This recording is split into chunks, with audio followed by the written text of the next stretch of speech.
Cyber ক্রাইমের দ্বারা প্রতারিত এক ব্যক্তির ৪৮ লক্ষ টাকা উদ্ধার করে তাকে ফিরিয়ে দেওয়া হলো ব্যারাকপুর পুলিশ কমিশনারেটের পক্ষ থেকে। গত ২রা জুলাই সাইবার প্রতারণার ফাঁদে পড়েন ব্যারাকপুর তালবাগান এলাকার বাসিন্দা সুরজ দত্ত। এই দিন মুম্বাই থেকে একটি ভিডিও কল আসে এই ব্যক্তির কাছে। সেখানে তাকে বলা হয় তার বিরুদ্ধে সুপ্রিম কোর্টে মামলা করা হয়েছে, যার জেরে তার নামে ওয়ারেন্ট বের হয়েছে সুপ্রিম কোর্ট থেকে। বিষয়টি বিশ্বাসযোগ্য করার জন্য তাকে ভিডিও কলে এক ব্যক্তির সাথে কথা পর্যন্ত বলানো হয়, যিনি আইপিএস অফিসার পরিচয় দিয়ে সুরজ দত্তর সাথে কথা বলে টাকা দাবি করেন। এমনকি তাকে আরবিআই এর একটা অ্যাকাউন্ট নাম্বার দিয়ে তাতে ৪৮ লক্ষ টাকা জমা করতে বলা হয়, আর সেই অর্থ আগামী ৩ দিনের মধ্যে ফেরত দেওয়ার কথাও জানানো হয়। কিন্তু সেই অর্থ ট্রান্সফার করার পর সুরজ দত্তর মনে হয় তিনি প্রতারিত হয়েছেন।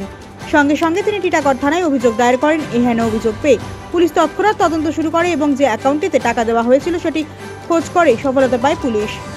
অবশেষে খোয়া যাওয়া টাকা উদ্ধার করতে সক্ষম হয় পুলিশ। এদিন ব্যারাকপুরের পুলিশ কমিশনার আলোক রাজরিয়ার প্রতারিত ব্যক্তির হাতে তার খোয়া যাওয়া ৪৮ লক্ষ টাকা তুলে দেন। সেই সঙ্গে সমস্ত মানুষকে এই ধরনের ফেক কলের ফাঁদে না পড়ার পরামর্শ দেন।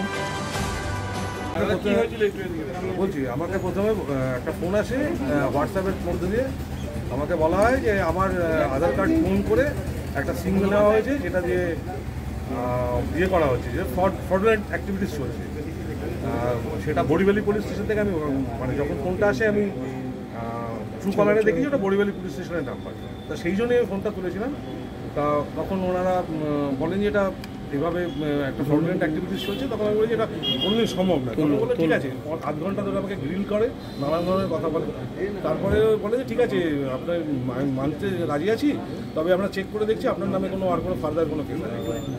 ফার্দার কোনো কেস আছে কিনা তার সেটা 10 মিনিট বাদে আমাকে বললো, আরে আপনি তো রাজকুন্ডার মানি লন্ডারিংয়ের সঙ্গে অ্যাসোসিয়েটেড। মানি লন্ডারিংয়ের সঙ্গে অ্যাসোসিয়েটেড। আচ্ছা আচ্ছা, মানি লন্ডারিংয়ের সঙ্গে অ্যাসোসিয়েটেড কীভাবে? আমার নামে ব্যাঙ্ক অ্যাকাউন্ট আছে, ব্যাঙ্ক অ্যাকাউন্ট দেখালো, সই মিলে যাচ্ছে, ছবি মিলে যাচ্ছে, কোথা থেকে মানে কী হয়েছে জানি না।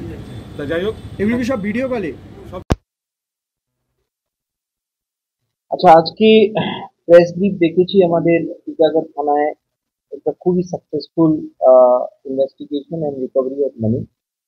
মিস্টার সুরজ দত্ত, যেনার বাড়ি ব্যারাকপুর, 2 জুলাইয়ে উনি একটা অভিযোগ দায়ের করেন টিটাগড় থানায় যে কোনো একটা লোক সিবিআই অফিসার সাজিয়ে যে ওনার নামে কোনো অভিযোগ আছে, সেইভাবে ওনাকে চিটিং করে আর 48 লাখ টাকা ওনার কাছ থেকে নিয়ে নেয়। উনি তাৎক্ষণিকই সেই দিনেই অভিযোগটা দায়ের করেন। আমাদের সাইবার বন্ধু যেটা প্রকল্প আছে সেটা আপনারা খুব ওয়াইডলি কভার করেছেন, ওটা খুব সাকসেসফুলি রান করছে। সেটা ইমিডিয়েটলি এনসিআরটি পোর্টালে এন্ট্রি করে আর সেই পয়সাটা ব্লক করা হয়। আইও আমাদের mister Subrata, sub inspector Subrata আছে, ও ইনভেস্টিগেশন নিয়ে পুরো টাকাটাই অলরেডি পুরো টাকাটাই রিকভারি করতে আমরা পেরেছি। আজকে আপনার সামনে আমরা ওনাকে একটা সিম্বলিক্যালি একটা চেক ওনাকে দেবো, মানুষের মধ্যে এই সচেতনতা বৃদ্ধি করার জন্য যে এই ধরনের সাইবার ক্রাইম যেখানে কোনোই লোককে, কোনো পুলিশ অফিসার, কোনো সিবিআই অফিসার, কোনো ইডি অফিসার সাজিয়ে বিশেষভাবে একটা বিজনেসম্যানগুলোকে টার্গেট করে, যাদের অ্যাকাউন্টগুলোয় ওরা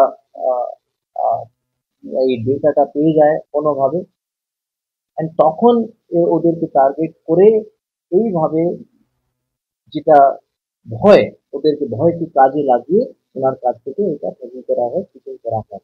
আমি আপনাদের মাধ্যমে আমাদের ব্যারাকপুর প্রত্যেক এলাকাবাসীদেরকে, বিশেষভাবে যারা বিজনেসম্যান আছে তাদেরকে, বিজনেসম্যান অ্যান্ড দেন যারা চাকরি করেন তাদেরকে সাবধান করব, তাদেরকে অনুরোধ করব যে ওনারা কোনোভাবে যদি এইরকম কল আসে কোনো দ্বিধা না করে যদি ওনাদেরকে ভেরিফাই করতে হয় তো ওনার পাশে যেটা থানা হয় ওই থানায় আসুন আর প্রপারলি ভেরিফাই করুন।